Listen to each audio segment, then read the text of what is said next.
Hello everyone, welcome to the Shaurya Academy. I hope you all will be okay. पिछले class में मैंने blue economy के ऊपर discuss किया था. आई होप आपको वो अच्छे से समझ में आई होगी. आज का जो हमारा क्लास है वो क्रिप्टो करेंसी के आर्थिक विनियमन से संबंधित है. आज के क्लास में हम जानेंगे कि क्रिप्टो करेंसी का आर्थिक लाभ क्या है, इसका इकोनॉमी में क्या महत्व है. लेकिन उससे पहले, क्लास में आगे बढ़ने से पहले मैं आप लोगों से बताना चाहती हूँ कि जल्द ही मैं इंडियन इकोनॉमी की एक प्रॉपर बैच के साथ क्लासेस लेके आने वाली हूँ और उसके साथ ही साथ हिंदी साहित्य विषय के ऊपर भी एक स्ट्रैटेजिकल यानी कि रणनीतिक क्लास के साथ में आऊँगी. तो स्टार्ट करते हैं हम आज के अपने इस क्लास को. इससे पहले मैं आपको बता दूं, पिछले क्लास में मैंने आप लोगों से एक क्वेश्चन किया था कि भारत का सबसे लंबा तटीय रेखा वाला राज्य कौन सा है. आप लोगों में से कई लोगों ने उसका जवाब भी दिया था और आज मैं आपको उसका आंसर दे रही हूँ, जिसका आंसर है गुजरात. भारत का सबसे लंबा तटीय रेखा वाला राज्य गुजरात है. तो बढ़ते हैं हम अपने इस क्लास की ओर, जिसको मैंने पहले ही बताया कि हम क्रिप्टो करेंसी के आर्थिक विनियमन संबंधी दृष्टिकोण के ऊपर चर्चा करेंगे. हालांकि क्रिप्टो करेंसी के फंक्शंस के ऊपर मैं इस क्लास में डिस्कशन नहीं करूंगी, क्योंकि वो साइंस एंड टेक्नोलॉजी के विषय से संबंधित हो जाता है. इसीलिए अगर आपको उसके फंक्शंस को जानना हो तो आप मुझे कमेंट बॉक्स में रिकमेंड कर सकते हैं. तो मैं आपके लिए उसके फंक्शंस और उसकी कार्यप्रणाली से रिलेटेड भी एक क्लास लेके आ सकती हूँ. ओके, तो बढ़ते हैं हम अपने आज की क्लास की ओर. जैसा कि आप पीछे स्क्रीन पर देख सकते हैं, यहाँ पे लिखा है क्रिप्टो करेंसी आर्थिक विनियमन संबंधी दृष्टिकोण. ओके, बढ़ते हैं हम इसमें आगे. सबसे पहले यहाँ हम देखेंगे what is crypto currency. Okay, सबसे पहले हम देखेंगे व्हाट इज क्रिप्टो करेंसी. तो इसमें आगे बढ़ते हैं हम. क्रिप्टो करेंसी एक आभासी मुद्रा है. ओके, क्रिप्टो करेंसी एक आभासी मुद्रा यानी कि एक वर्चुअल करेंसी है. वर्चुअल करेंसी से तात्पर्य है कि यह एक डिजिटल मुद्रा है जिसको डिजिटली आदान प्रदान किया जाता है, जिसका भुगतान डिजिटल रूप से किया जाता है और इस पे किसी का भी नियंत्रण नहीं होता. यानी कि जो लोग, जिन समूहों के बीच में इनका संचालन होता है, उस पे बराबर रूप से सभी का ही योगदान होता है, सभी का अधिकार होता है. तो इस प्रकार से ये एक वर्चुअल करेंसी है. नेक्स्ट इसमें हम देखें तो इसे भुगतान के माध्यम के रूप में वस्तु एवं सेवाओं के क्रय विक्रय हेतु ऑनलाइन एक्सचेंज किया जाता है. जैसे कि मैंने आपको पहले ही बताया कि जब हम किसी भी सामान को क्रय विक्रय करते हैं या किसी भी वस्तु को या सेवाओं का क्रय विक्रय करते हैं आपस में, तो डिजिटल करेंसी को हम ऑनलाइन रूप से एक्सचेंज करते हैं. ऑनलाइन रूप से, डिजिटली रूप से इसको हम क्रिप्टो करेंसी का आदान प्रदान करते हैं. नेक्स्ट इसमें हम अगला टॉपिक देखें तो क्रिप्टो करेंसी का लेन देन सामान्यतः ब्लॉकचेन टेक्निक पर आधारित विकेंद्रीकृत नेटवर्क, डिसेंट्रलाइज्ड नेटवर्क के माध्यम से किया जाता है. जैसा कि इस टॉपिक में जैसे हमने देखा कि यहाँ पे हम जब इसके पे लेवल की बात करते हैं तो इसके पे लेवल के लिए जो सिस्टम अपनाया गया है उसे ब्लॉकचेन टेक्निक के नाम से जाना जाता है. यानी कि इसका पेइंग सिस्टम ब्लॉकचेन टेक्निक पे आधारित है. ब्लॉकचेन टेक्निक से तात्पर्य क्या है, इसको हम देखें तो इसकी कोई व्यापक, कोई विस्तृत परिभाषा नहीं है. जैसे हम लाखों कंप्यूटर्स और लाखों लैपटॉप्स वगैरह को जोड़ करके, मिला करके इंटरनेट को बनाते हैं, जैसे इंटरनेट का आविष्कार किया गया है लाखों कंप्यूटर्स को जोड़ करके, उसी प्रकार से कई सारे ब्लॉक्स को, कई सारे आंकड़ों को जोड़ करके ब्लॉकचेन तकनीक को डेवलप किया गया है. उसी के ऊपर बेस्ड है ये हमारा क्रिप्टो करेंसी का पेइंग सिस्टम. ओके, और यहाँ पे ये विकेंद्रीकृत नेटवर्क यानी कि डिसेंट्रलाइज्ड नेटवर्क के माध्यम से किया जाता है. यानी कि इसका, जैसे कि मैंने पहले ही कहा कि इस पर किसी एक पर्टिकुलर एजेंसी या किसी संस्था का नियंत्रण नहीं होता है, बल्कि ये विकेंद्रीकृत होता है. जिन समूहों के बीच इनका आदान प्रदान होता है ये उन सभी में बराबर रूप से वितरित होता है, बराबर रूप से नियंत्रित होता है. ओके, आगे बढ़ते हैं. आई होप आप लोग को यहाँ तक ये टॉपिक समझ में आया हो. आगे हम देखते हैं इसमें नेक्स्ट. ओके, देखिए, क्रिप्टो करेंसी एक ऐसी मुद्रा है जो सामान्यतः एक वितरित नेटवर्क पर उसे लेन देन करने वाले के द्वारा वैधता प्राप्त करता है. इसको हम एक उदाहरण से समझते हैं. ओके, यहाँ पे हम देखेंगे हमारी करेंसी को लेंगे, इंडियन करेंसी को, भारत की आधिकारिक करेंसी जो कि रुपया है। आप यहाँ देख रहे होंगे 2000 का नोट, 500 का नोट, 200 का नोट। हमारी जो इंडियन करेंसी है उसको आरबीआई गवर्न करता है, यानी कि आरबीआई, भारतीय रिजर्व बैंक के द्वारा हमारी करेंसी को विनियमित किया जाता है और उस पर आरबीआई का नियंत्रण होता है। अगर यहाँ पे इस करेंसी के ऊपर 2000 लिखा है, इसके ऊपर 5000 लिखा है, इसके ऊपर 200 लिखा है, तो ये आरबीआई द्वारा ऑथराइज्ड होता है, यानी कि जो मुद्रा आरबीआई जारी करती है उसका जितना मूल्य उस पर अंकित होता है, आप उतने मूल्य के वस्तुओं का क्रय विक्रय कर सकते हैं, जिसका ऑथेंटिफिकेशन आपको आरबीआई देता है। लेकिन क्रिप्टो करेंसी में ऐसी कोई भी मुद्रा अंकित नहीं होती है। उसकी जो वैल्यू होती है वो उसे लेन देन करने वालों के द्वारा वैधता प्राप्त करती है। यानी कि अगर समूह है ए, बी, सी, डी, ये 4 व्यक्ति अगर क्रिप्टो करेंसी में लेन देन करते हैं तो ये यही चारों डिसाइड करते हैं कि क्रिप्टो करेंसी की जो वैल्यू है उसका निर्धारण कितना किया जाए, यानी कि कोई फिक्स अमाउंट नहीं होता है। और यही रीज़न है कि क्रिप्टो करेंसी की जो वैल्यू है वो बढ़ती रहती है, कभी घटती रहती है, डिपेंड ऑन उसके डिमांड के ऊपर। ओके, आई होप आपको ये टॉपिक समझ में आया हो। आगे हम देखें क्रिप्टो करेंसी की एक परिभाषा को अगर हम देखें तो एक ऐसी व्यवस्था वैश्विक स्तर पर इंटरनेट के द्वारा आभासी रूप से परिचालित हो जो सुरक्षित एवं गोपनीय हो, इसे सामान्य शब्दों में क्रिप्टो करेंसी कहते हैं। ओके, यानी कि कोई ऐसी व्यवस्था जो सामान्य शब्दों में ऐसी व्यवस्था जो आभासी रूप से परिचालित हो, सुरक्षित एवं गोपनीय हो। क्रिप्टो करेंसी, अगर आप वर्ड को देखिए, क्रिप्टो करेंसी वर्ड, तो इसमें जो ये क्रिप्टो वर्ड है इसका अर्थ अगर आप समझेंगे तो जैसे आप अपना व्हाट्सएप खोलते हैं, व्हाट्सएप का जब आप चैट बॉक्स खोलते हैं तो उसमें जो सबसे पहले ऊपर पॉपअप करता है कि end to end encrypted messages को लेके दिया रहता है कि आपके जो मैसेज हैं वो पूरी तरीके से इनक्रिप्टेड हैं, यानी कि ना आप उन्हें, आपके सिवा उन्हें कोई और नहीं देख सकता, इवन व्हाट्सएप भी नहीं उसको देख सकता, यानी कि वो एंड टू एंड इनक्रिप्टेड होते हैं। तो वही जो इनक्रिप्टेड वर्ड है उसी से अगर हम इसके क्रिप्टो वर्ड की अगर परिभाषा, उसका मतलब अगर जाने तो यहाँ पे इसका मतलब होता है कि पूरी तरीके से गोपनीय। जैसे व्हाट्सएप पे आपका चैट पूरी तरीके से गोपनीय होता है, जिसे सिवाय आपके कोई नहीं देख सकता, उसी तरीके से क्रिप्टो करेंसी का लेन देन करने वाले के लिए भी क्रिप्टो करेंसी की जो भी डाटा होती हैं, जो भी आंकड़े होते हैं, जो भी लेन देन की प्रक्रिया होती है, वो सभी उन्हीं लोगों के बीच में होती है, पूरी तरीके से सुरक्षित और गोपनीय। इसके पेइंग सिस्टम में एक पर्सनल की का यूज़ होता है और वो की इन सभी के पास होती है, जिसका सिर्फ इन सभी को ही आइडिया होता है, अदर किसी को भी नहीं।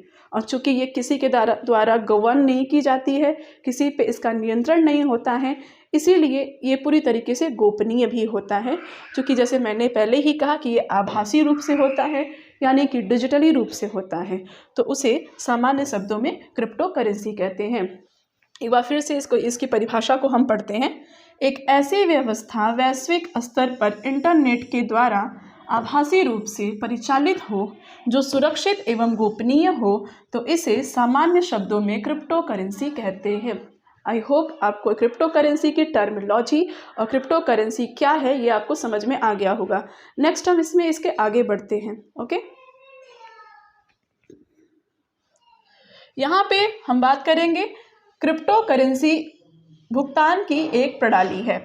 जैसा कि हमने पहले ही कहा कि इसको हम ऑनलाइन एक्सचेंज करते हैं, इसका जो पेमेंट है वो ऑनलाइन किया जाता है, यानी कि ये भुगतान की एक प्रणाली है, पेमेंट की एक प्रणाली है। ठीक है, तो देखेंगे इसमें कि ये कैसी प्रणाली है भुगतान की। इसके भुगतान के प्रचालन हेतु किसी तीसरे पक्ष या केंद्रीकृत एजेंसी की आवश्यकता नहीं होती।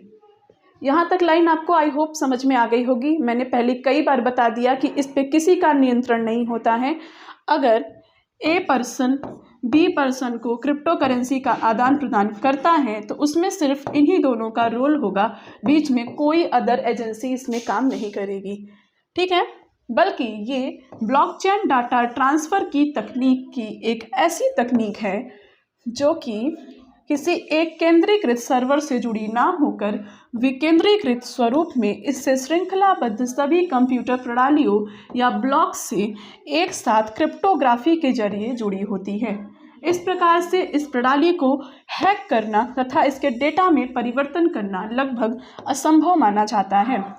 मैंने इसके बारे में आपको पहले ही बता दिया था कि ये डाटा इसका पूरा ब्लॉकचेन टेक्निक से जुड़ा होता है, जिसका नियंत्रण सिर्फ उसके आदान प्रदान करने वाले पर्सन्स के पास ही होता है। और यही रीज़न है कि ये पूरी तरीके से गोपनीय और सुरक्षित होता है, जिस वजह से इसको हैक करना या इसकी डाटाज के अंतर्गत कोई भी परिवर्तन करना लगभग नामुमकिन होता है या असंभव होता है, बहुत ही ज़्यादा मुश्किल होता है। ओके, आपको इतना समझ में आ गया होगा। आगे बढ़ते हैं हम इसमें आगे की ओर।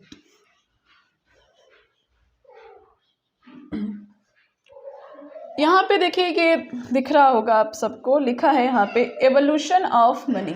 Okay, evolution of money, sorry excuse me,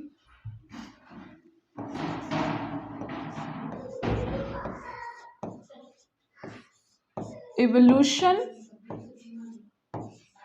of money. Okay, यानी कि पैसों के लेन देन का किस प्रकार से हमारे समाज में एवोल्यूशन हुआ है, इसको मैंने बस एक समझने के लिए इसको यहाँ पे ऐड किया है कि आप सभी ये जानें कि हमारा जो भारतीय समाज रहा है उसमें पैसों की लेन देन को लेकर कितने ज़्यादा एवोल्यूशंस हुए हैं, इसे कितने स्तर पर हमने बढ़ते हुए देखा है। तो इसमें हम देखें, सबसे पहले जब हम अपने वैदिक एरा की बात करते हैं, इससे पहले हम बात करें जैसे सिंधु घाटी सभ्यता हम सभी ने पढ़ा होगा कभी ना कभी, उसमें हमने पढ़ा है कि वस्तु विनिमय प्रणाली का प्रचलन था। यानी कि जैसे आप किसी से 1 किलो गेहूं लेते हैं तो उसके बदले वो आपको एक टी शर्ट दे देता है या कोई कपड़ा दे देता है, यानी कि आप एक सामान लीजिए और दूसरा सामान दीजिए। ओके, ये था हमारा सिंधु घाटी सभ्यता का एक प्रचलन था जो काफ़ी टाइम तक हमारे समाज में रहा। उसके बाद हमने वैदिक एरा में गाय, जो कि काफ़ी ज़्यादा पूजी जाती थी गाय हमारे वैदिक समाज में, तो वैदिक समाज में गायों का काफ़ी ज़्यादा लेन देन हुआ करता था। नेक्स्ट हमने गोल्ड, हमने काफ़ी सारे डेंसिटी यानी कि काफ़ी सारे साम्राज्य में हमने देखा है कि बड़े बड़े जो राजा महाराजा हुए हैं वो अपना वर्चस्व को दिखाने के लिए स्वर्ण मुद्राओं का प्रचलन, स्वर्ण मुद्राओं का अपने प्रशासन के अंतर्गत प्रकाशन करते थे, उसका संचालन करते थे और वहाँ पे उनके साम्राज्य के अंतर्गत स्वर्ण मुद्राओं से किसी भी वस्तु का लेन देन होता था। तो गाय के बाद हमारे यहाँ स्वर्ण मुद्रा चली, जो कि एक किसी राजा की साम्राज्य के विस्तार का प्रतीक हुआ करता था। उसके बाद हमने मेटल कॉइन्स देखा। आज भी हम जिन सिक्कों का यूज़ करते हैं वो किसी न किसी मेटल से ही बने होते हैं। उसके बाद हमने पेपर मनी। पेपर मनी आप सभी जानते हैं, आज भी हम यूज़ करते हैं पेपर मनी। 500 के नोट, 200 के नोट, 1000 के नोट तो खैर बंद ही हो गए हैं, बाकी हम 2000 का नोट यूज़ करते हैं। तो पेपर मनी तो अभी भी चल रही है, आगे भी चलेगी I hope. Plastic card, plastic card का यूज़ आज के डेट में हम ज़्यादा से ज़्यादा करते हैं ताकि हमें कैश कैरी ना करना पड़े, इसके लिए हम प्लास्टिक कार्ड का ज़्यादा यूज़ करते हैं। और उसी तरीके से हम इलेक्ट्रॉनिक मनी यानी कि इलेक्ट्रिक तरीके से डिजिटली हम मनी का ट्रांसफ़र भी करते हैं। तो ये तो रही अब तक के एवोल्यूशंस जिनको हम खैर यूज़ कर रहे हैं, पूरी पब्लिक यूज़ कर रही है। लेकिन उसके बाद जो नया टर्म आया है, एक नया जो सिस्टम आया है पेइंग का, वो आ रहा है क्रिप्टो करेंसी, जिसके ऊपर हम अभी यहाँ पे डिस्कस कर रहे हैं। ओके, तो ये क्रिप्टो करेंसी जो है वो एक नया माध्यम है, काफ़ी व्यापक है, इसका मार्केट काफ़ी बड़ा है। अभी ये आम लोगों के लिए प्रचलन में तो नहीं आया है, लेकिन इसके विनियमन के संदर्भ में चर्चाएं चल रही हैं। तो इसके ऊपर हम देखेंगे कि क्या काम होगा। नेक्स्ट हम इसमें आगे बढ़ते हैं। ओके, यहाँ पे हम देखेंगे क्रिप्टो करेंसी के अलावा भुगतान की अन्य प्रणालियों में यदि देखा जाए तो कैश प्रणाली, डिजिटल प्रणाली, भुगतान प्रणाली, कैश प्रणाली, भुगतान, डिजिटल भुगतान, इलेक्ट्रॉनिक भुगतान। ओके, यहाँ पे क्रिप्टो करेंसी के अलावा भुगतान की अन्य प्रचलित प्रणालियों में यदि देखा जाए तो कैश प्रणाली, डिजिटल भुगतान और इलेक्ट्रॉनिक भुगतान। ओके, कैश सिस्टम की अगर हम बात करें तो कैश भुगतान भौतिक रूप में होती है, जो सामान्यतः सिक्के या कागज़ के नोट के रूप में होती हैं। कैश पेमेंट हम सभी करते हैं, हम सभी अपने साथ कैरी करते हैं कैश को ऑल टाइम।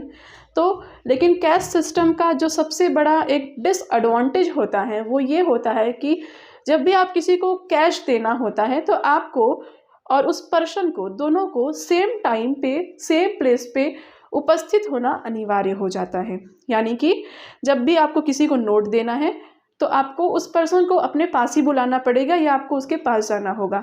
ऐसा नहीं है कि आपका कोई फ्रेंड है, आपको उसे पैसे देने हैं, वो 1 किलोमीटर अपने घर पे है और अपने घर पे आप होके उसको बोलिए कि भाई ये ले पैसे, वो बोलेगा हाँ दे, और वो अपने घर से हाथ बढ़ाए, अपने घर से हाथ बढ़ाए और ले ले, तो ऐसा पॉसिबल नहीं, क्योंकि इतने लंबे हाथ किसी के नहीं होते हैं। इसीलिए कैश प्रणाली के लिए आपको एक ही जगह उपस्थित होना पड़ेगा। या तो आप अपने दोस्त को बोलेंगे कि वो आपके घर आए, या आप अपने दोस्त से बोलेंगे कि मैं तेरे घर आ रहा हूँ, या फिर आप कोई ऐसा प्लेस डिसाइड करें जहाँ पे दोनों लोग आके उसको पैसे आप दे दें। ठीक है, तो ये है कैश प्रणाली जिसका एक डिसएडवांटेज हमने देखा। नेक्स्ट हम बात करते हैं डिजिटल भुगतान की। हालांकि क्रिप्टो करेंसी भी एक डिजिटली प्रक्रिया है भुगतान की, लेकिन यहाँ पे हम उसके इतर बात करेंगे। डिजिटली भुगतान की और भी प्रक्रिया है।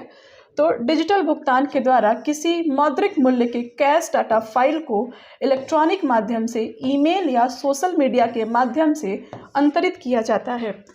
यहाँ कैश डेटा फाइल का यूज़ किया जाता है इलेक्ट्रॉनिक माध्यम से पेमेंट करने के लिए किसी भी सोशल मीडिया प्लेटफॉर्म या फिर ईमेल के द्वारा। लेकिन यहाँ पे इस सिस्टम में, कैश डाटा फाइल के सिस्टम में डबल स्पेंडिंग की प्रॉब्लम होती है।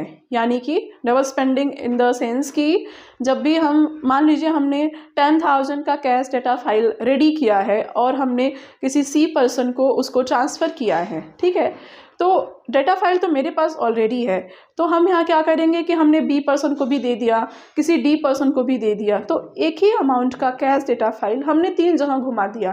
तो यहाँ क्या हुआ कि पैसे तो उतने हैं, घुमा हमने तीनों जगह दिया, 10,000 का 30,000 में काम कर दिया। और उसके बाद इससे क्या होता है कि पैसों का काफ़ी ज़्यादा इसमें घपला हो जाता है, काफ़ी ज़्यादा इसमें भ्रष्टाचार रहता है। तो इसीलिए इस सिस्टम को यहाँ पे इसका एक डिसएडवांटेज हमने देखा। नेक्स्ट हम बात करेंगे भुगतान की। इलेक्ट्रॉनिक प्रणाली में क्रेता और विक्रेता के अलावा एक तीसरा पक्ष जैसे कि बैंक भी होता है, जो इस पूरे भुगतान की वैधता को जांचता है तथा मुद्रा पर अधिकार को रियल टाइम में ट्रैक करता है। इलेक्ट्रॉनिक सिस्टम में जैसा कि हमने बात किया कि जब आप किसी को ऑनलाइन पेमेंट करते हैं तो उसमें आप क्या करते हैं कि जैसे आप जीपे को उठा लीजिए, गूगल पे, पेटीएम या फ़ोन पे, किसी भी आप प्लेटफॉर्म को आप ले लीजिए। तो क्या होता है कि अगर आपको पैसे देने होते हैं, मुझे पैसे देने हैं किसी बी पर्सन को, तो मैं उससे कॉल करती हूँ कि भाई मैं तेरे पास पैसे ट्रांसफ़र कर रही हूँ। लेकिन वहाँ क्या होता है कि पैसे मेरे हैं, भेजना मुझे उसे है जीपे के माध्यम से, लेकिन जो बीच में काम करता है वो तीसरा सर्वर है जो कि है बैंक। ओके, बैंक जो है वो मध्यस्थता की भूमिका में रहता है जब भी हम कोई ऑनलाइन पेमेंट करते हैं। आप देखे होंगे कभी पैसे पेमेंट नहीं हो पाते, दिखाता है कि your server is not working, यानी बैंक का सर्वर जो होता है वो डाउन होता है, तो हम पेमेंट नहीं कर पाते हैं। यानी कि यहाँ पे जो पूरी भूमिका होती है वो बैंक की होती है, चाहे भले ही पैसे मेरे हो और देना किसी थर्ड पर्सन को है, लेकिन जो भूमिका है वो बैंक की ज़्यादा होती है। ओके, तो इस प्रकार से हमने तीनों सिस्टम को देखा, cash system, digital system and electric system. Next हम इसमें आगे बढ़ेंगे।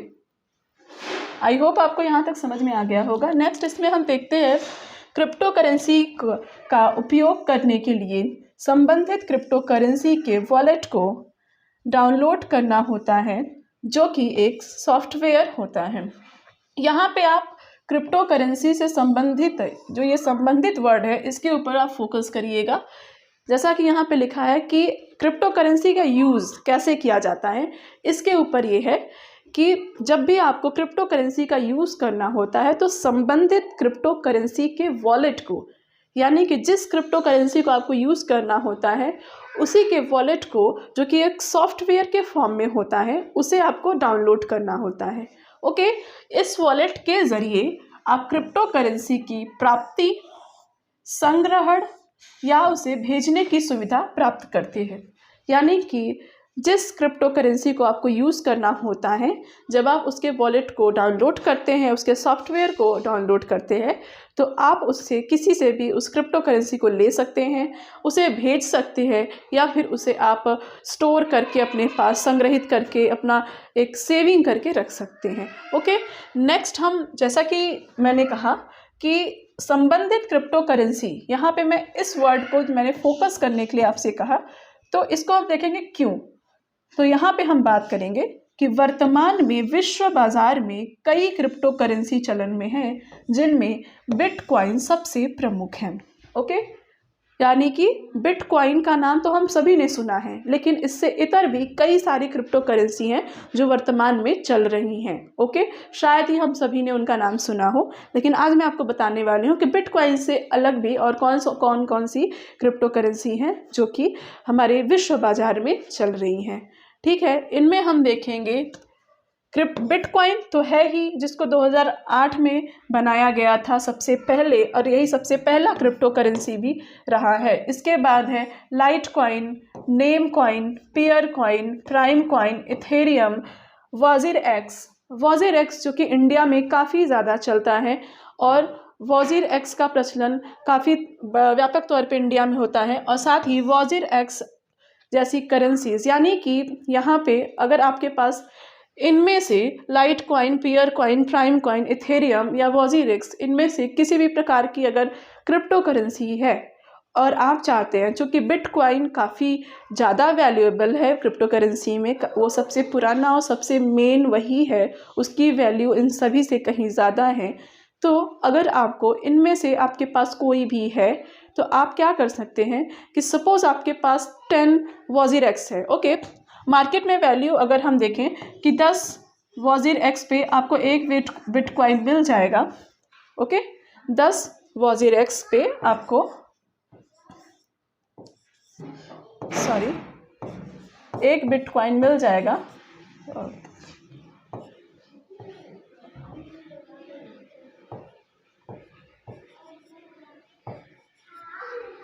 ओके, इसको हम समझते हैं कि अगर आपको मार्केट में 10 वजीर एक्स पे एक बिटकॉइन मिलता है और आपके पास 20 वजीर एक्स हैं, तो आप किसी को जिसके पास बिटकॉइन हो, आप उसको पेमेंट करके 2 बिटकॉइन ले सकते हैं। यानी कि यहाँ पे इसको हम देखें तो वर्तमान में छोटी क्रिप्टो करेंसी जैसे वजीर एक्स आदि के द्वारा बड़ी क्रिप्टो करेंसी जैसे बिटकॉइन आदि की खरीद प्रचलन भी काफ़ी ज़्यादा बढ़ा है। यानी कि आप किसी भी छोटे क्रिप्टो करेंसी से बड़े क्रिप्टो करेंसी को परचेज कर सकते हैं, इसका भी प्रचलन काफ़ी ज़्यादा बढ़ा है। ठीक है, तो आई होप आपको इसको उपयोग करने की जो पूरी प्रोसेस मैंने आपको बताई है वो आपको समझ आई होगी। नेक्स्ट इसमें हम आगे बढ़ते हैं। यहाँ पे हम देखेंगे benefits of the crypto currency. Okay, crypto currency key benefits के ऊपर हम यहाँ पे चर्चा करेंगे। यहाँ पे देखिए, सबसे पहले तो ट्रांसपेरेंसी काफ़ी ज़्यादा है, क्योंकि ये काफ़ी ज़्यादा सुरक्षित और गोपनीय है, और इसमें किसी भी थर्ड पर्सन की कोई भूमिका नहीं होती है। जिनको लेना है, जिनको देना है, इसमें वही लोगों की भूमिका होती है। इसीलिए इस सिस्टम में काफ़ी ज़्यादा ट्रांसपेरेंसी होती है। ओके, नेक्स्ट यहाँ पे हम देखें एक्सेस टू एवरीवन। ओके, यानी कि ये सभी के लिए एक्सेसिबल होता है। अगर ये हमारे समाज में सभी के लिए अगर इसको हम संचालित कर दिया जाए, विनियमित कर दिया जाए, तो इसे एक्सेस करना, इसका यूज़ करना काफ़ी ज़्यादा इजी हो जाएगा सबके लिए, और हर कोई इसे एक्सेस कर पाएगा। ओके, नेक्स्ट हम यहाँ देखें डिसेंट्रलाइजेशन। जैसा मैंने पहले ही बताया कि ये डिसेंट्रलाइज्ड है, यानी कि इस पर किसी अदर संस्था का कोई नियंत्रण नहीं है। Next immediate settlement. ओके, यहाँ पे चूँकि बी पर्सन और ए पर्सन का रोल है, तो जो भी उसमें परिवर्तन करना है उसके वैल्यू को लेके, उसके डेटाज को लेके, तो वो इमीडिएट हो जाता है, किसी अदर प्लेटफॉर्म पे जाने की ज़रूरत नहीं पड़ती है।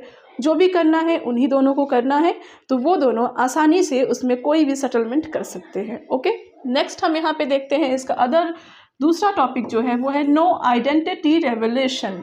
ओके, नो आइडेंटिटी रेवोल्यूशन का यहाँ तात्पर्य होगा कि यहाँ पे जैसे आप पेटीएम के लिए, अगर आपको पेटीएम यूज़ करना है तो आपको केवाईसी कराना पड़ता है, अपनी इन्फॉर्मेशन को वहाँ पे फिलअप करना पड़ता है। लेकिन क्रिप्टो करेंसी के यूज़ में किसी भी प्रकार की केवाईसी जैसी चीज़ों की आवश्यकता नहीं होती।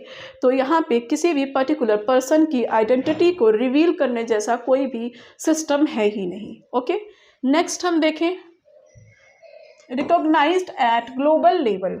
ये क्रिप्टो करेंसी जो है वो पूरे वैश्विक पहचान को प्राप्त कर लिया है, यानी विश्व स्तर पर सभी क्रिप्टो करेंसी को जानते हैं।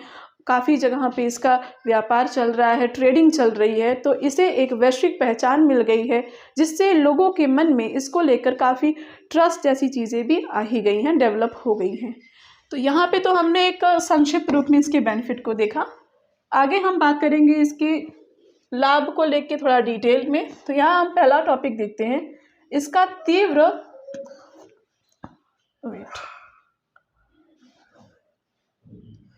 यहाँ हम देखेंगे कि इसका तीव्र संस्था नहीं, यहाँ पे सस्ता होगा, सस्ता। ओके, टाइपिंग मिस्टेक है यहाँ पे, संस्था को आप कट कर दीजिए। इसका तीव्र, सस्ता एवं सुरक्षित भुगतान प्रक्रिया। हालांकि ये तेज तो है, प्रोसेस काफ़ी तेज है क्योंकि डिजिटली है, तो और इसमें किसी अदर पर्सन की कोई भूमिका नहीं है, थर्ड पर्सन की, तो इसका जो प्रोसेस है वो काफ़ी ज़्यादा फास्ट है। सस्ता पड़ता है क्योंकि आपको बहुत जगह जाने नहीं पड़ते हैं इसके लिए, तो ये आप अपने एक जगह बैठ के कहीं भी कैसे भी कर सकते हैं। लेकिन और तीसरा सुरक्षित, जैसे कि मैंने कहा, ये भी एंड टू एंड इनक्रिप्टेड होता है एज योर व्हाट्सएप, तो ये भी काफ़ी ज़्यादा सुरक्षित होता है, तो ये इसका एक बेनिफिट है। नेक्स्ट हम इसके ऊपर बात करें, अगला टॉपिक, अंतर्राष्ट्रीय लेन देन या सीमा पारीय भुगतान का खर्च न्यून हो जाएगा।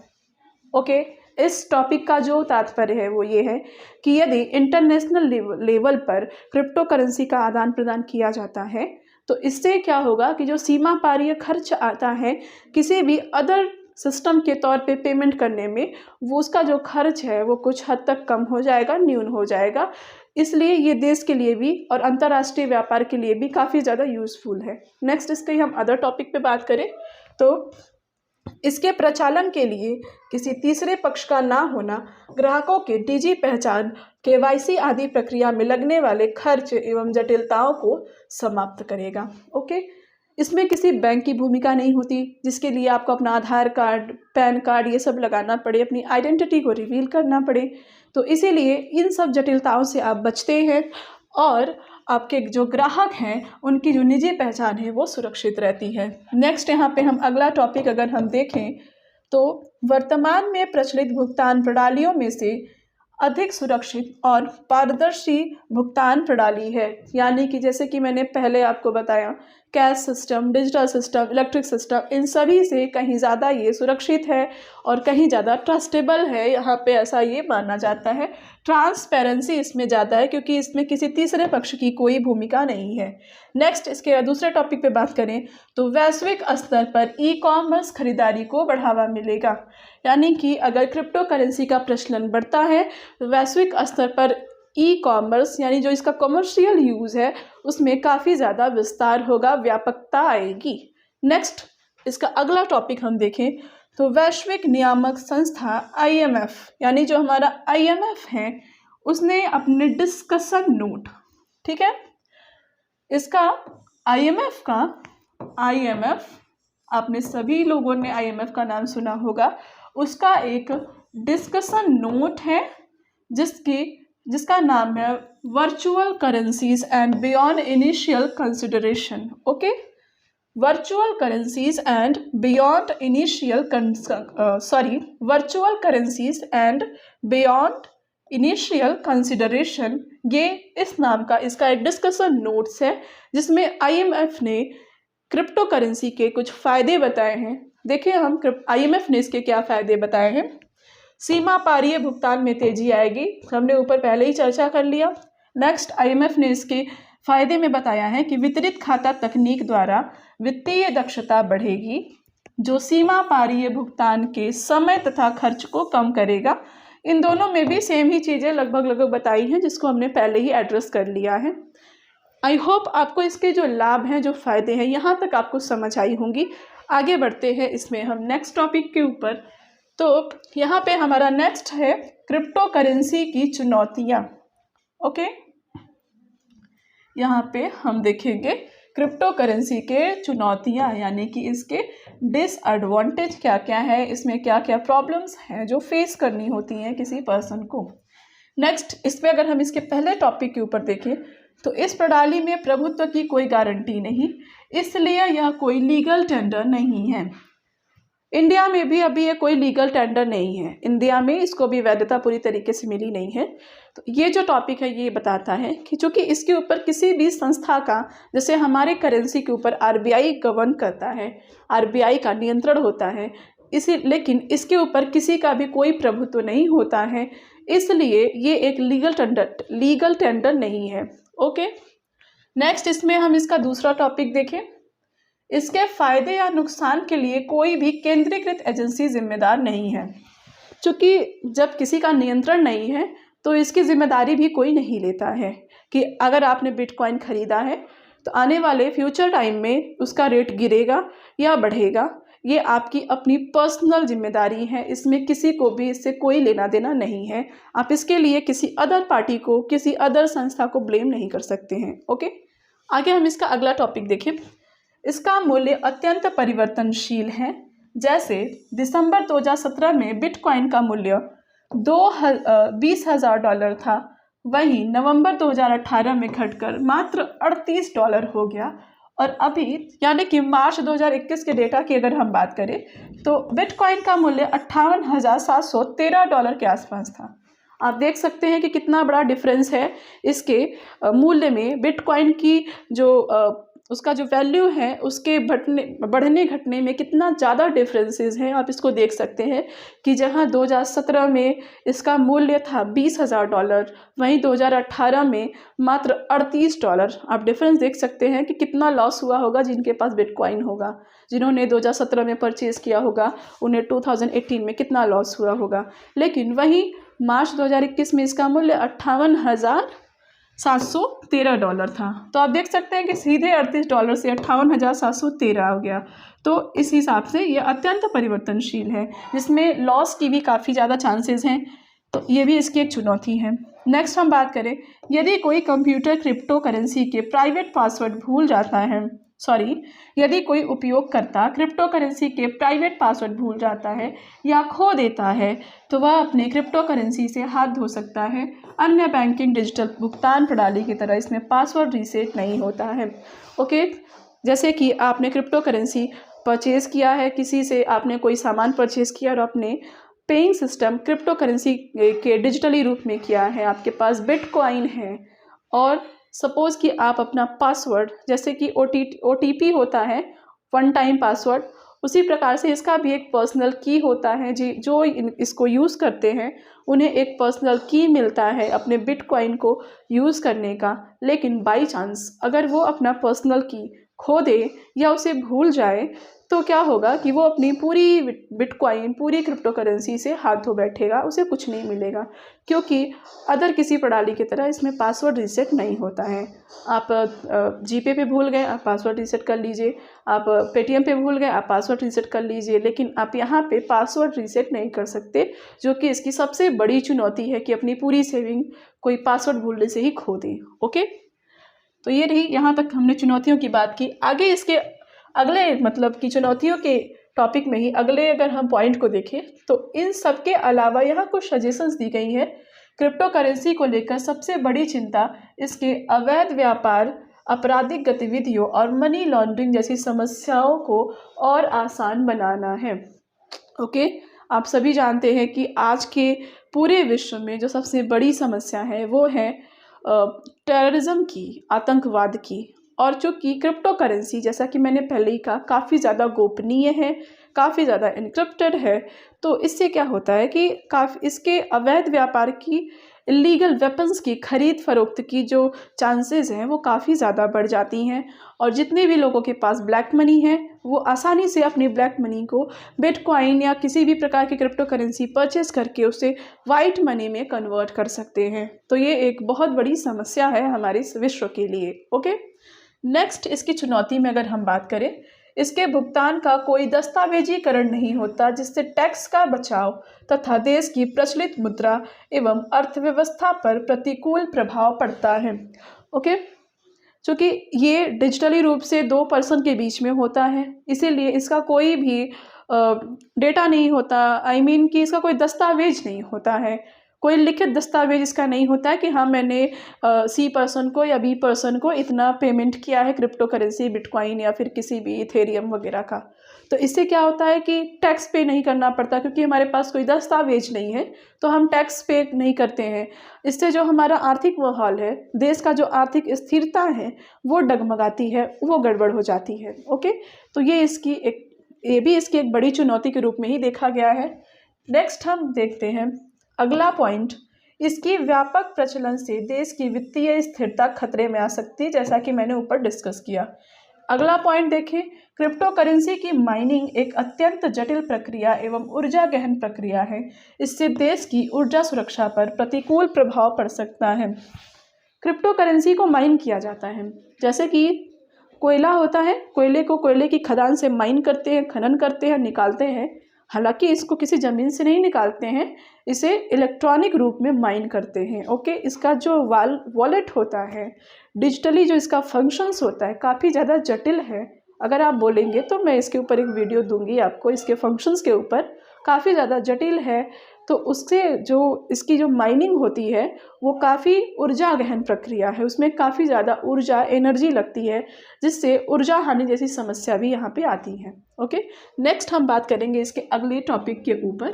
तो यहाँ पे क्रिप्टो करेंसी का विनियमन, यानी क्रिप्टो करेंसी का विनियमन क्यों आवश्यक है और इसके क्या फ़ायदे हैं हमारी अर्थव्यवस्था में, हम इसके ऊपर यहाँ पे बात करेंगे। तो इसमें हम देखेंगे पहले पॉइंट को, तो क्रिप्टो करेंसी की वैश्विक स्तर पर बढ़ती स्वीकार्यता को देखते हुए इसको नकारा नहीं जा सकता है।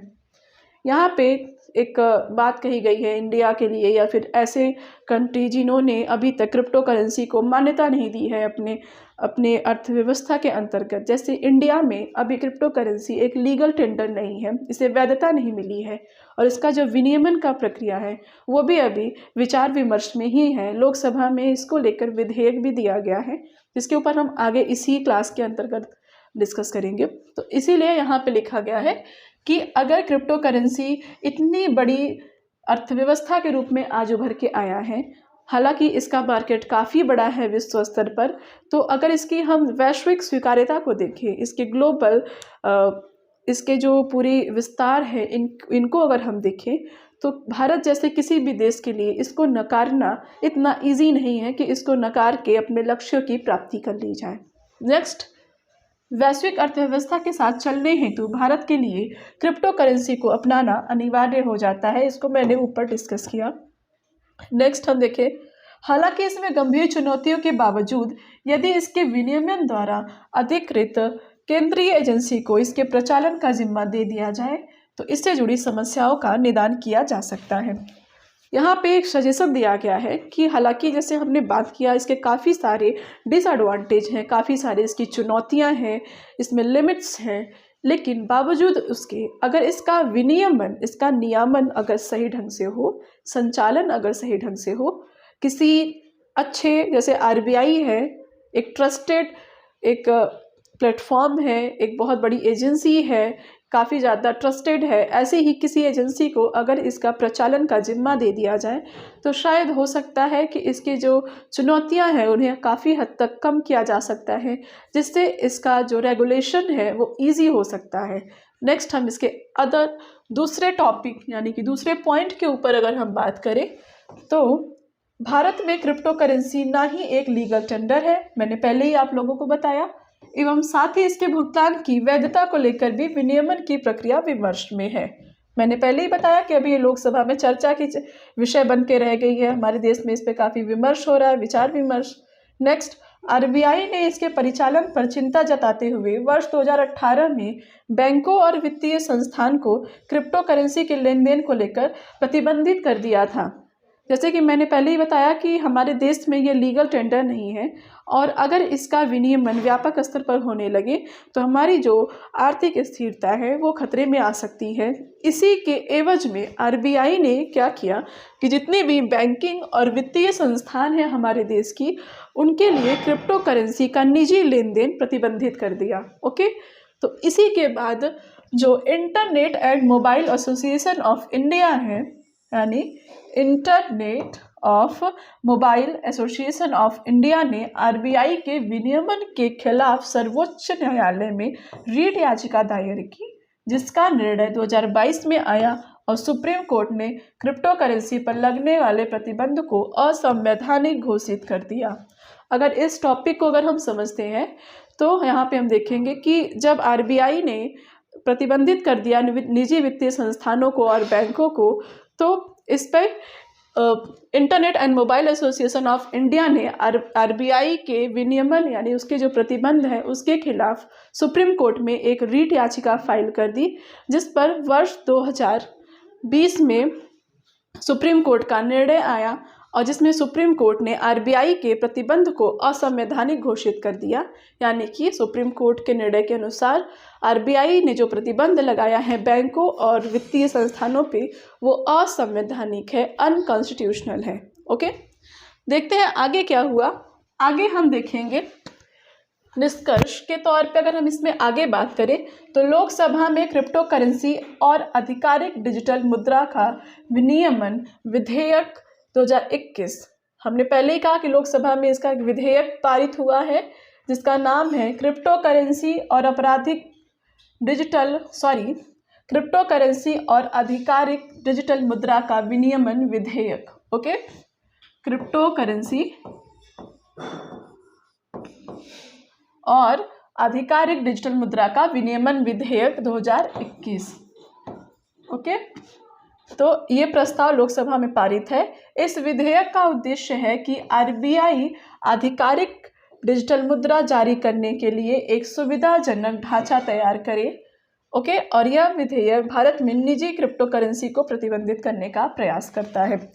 चूँकि जो ये विधेयक है क्रिप्टो करेंसी के आधिकारिक यूज़ को लेकर के लोकसभा में लाया गया है, तो इस पे जो आरबीआई को जो एक दिया गया है एक उद्देश्य जो इसमें है इस विधेयक का, उसमें यह है कि आरबीआई जो डिजिटल पेइंग सिस्टम है, डिजिटल भुगतान का जो सिस्टम है, उसके जो ढांचा है उसमें कुछ सुविधाजनक उपायों की खोज करे, उसको सुविधाजनक बनाए ताकि इसको काफ़ी अच्छे से यूज़ किया जा सके डिजिटल मुद्रा को। भारत में हालांकि जो ये विधेयक है इसके अनुसार जो सेल्फ यूज़ है क्रिप्टो करेंसी का उसको प्रतिबंधित किया गया है, यानी कि देश के तौर पे, अर्थव्यवस्था के तौर पे एजेंसीज इसका यूज़ कर सकते हैं, लेकिन इसका पर्सनल यूज़ इस विधेयक में प्रतिबंधित किया गया है, ऐसा इसमें दिखाया गया है इसके पूरे दस्तावेज में।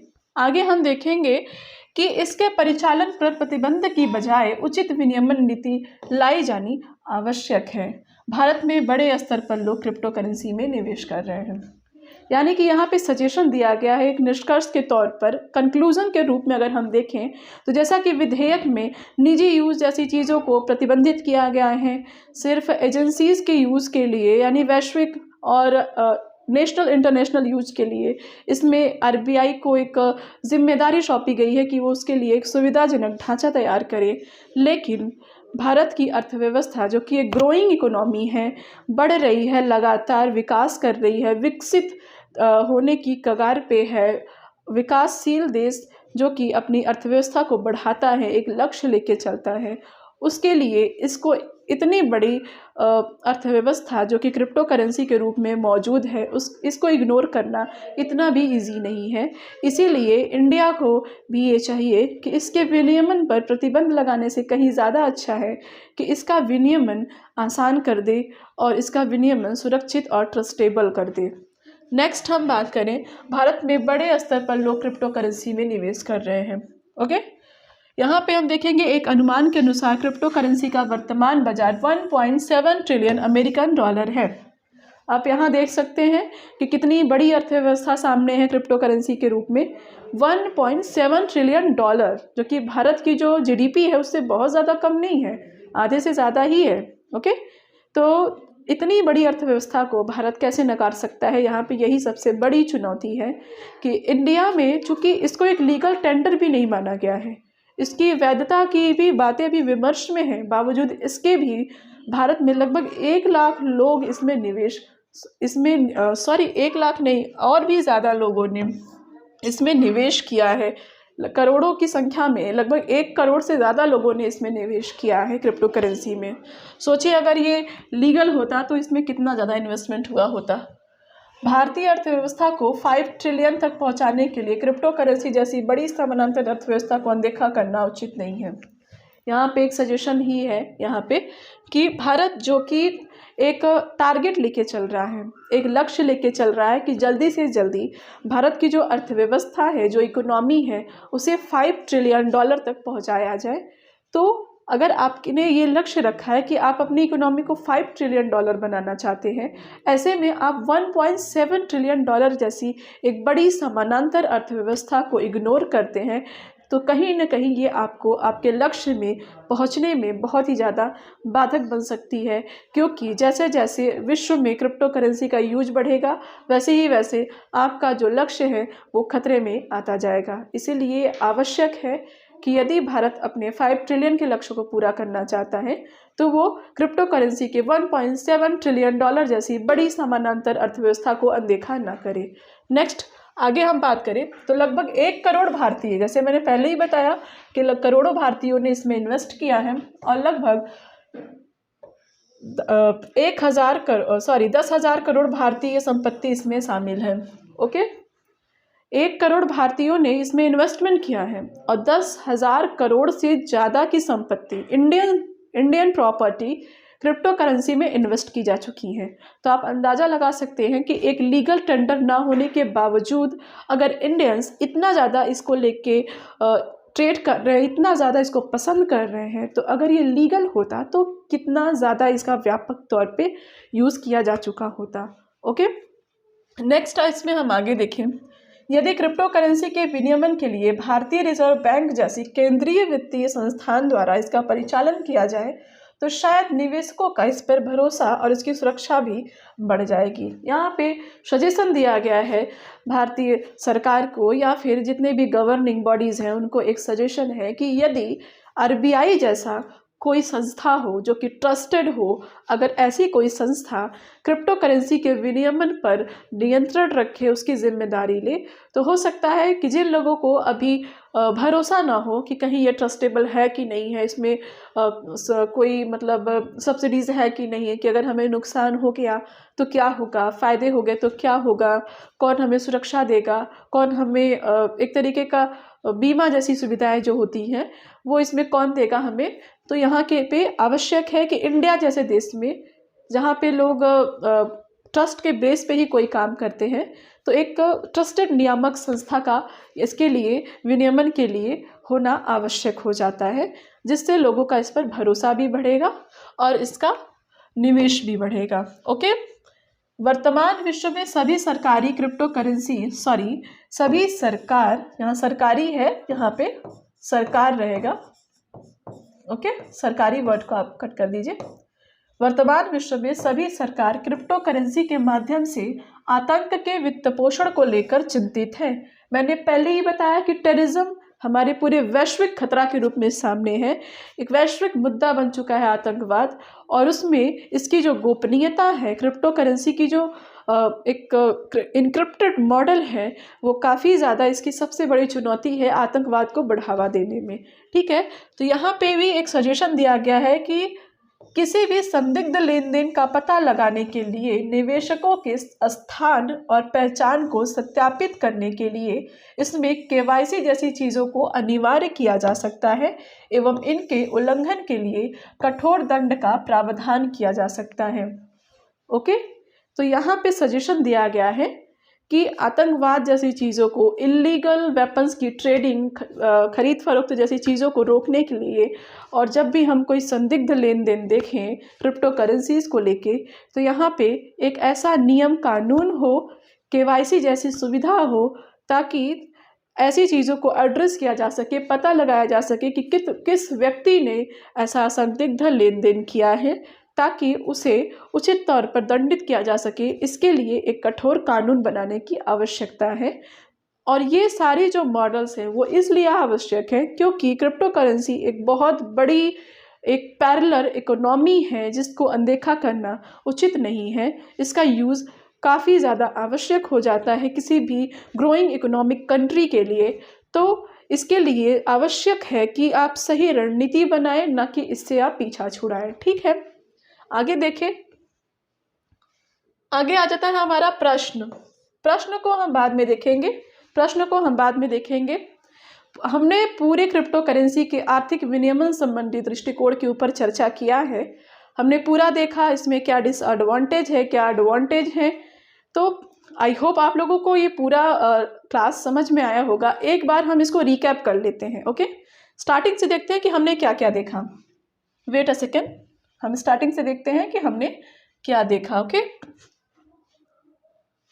Wait just a minute. जी, हमने व्हाट इज क्रिप्टो करेंसी से स्टार्ट किया था। हमने देखा कि क्रिप्टो करेंसी क्या होता है और इसकी जो लेन देन की प्रक्रिया है ब्लॉकचेन टेक्निक पर बेस्ड है। हमने इसको भी यहाँ पे देखा।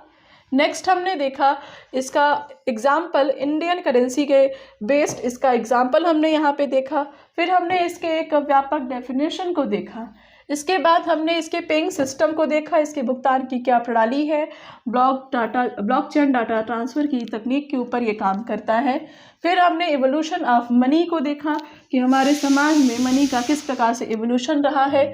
फिर हमने cash system, digital system and electric system के ऊपर डिस्कशन किया। इसके बाद हमने डिस्कस किया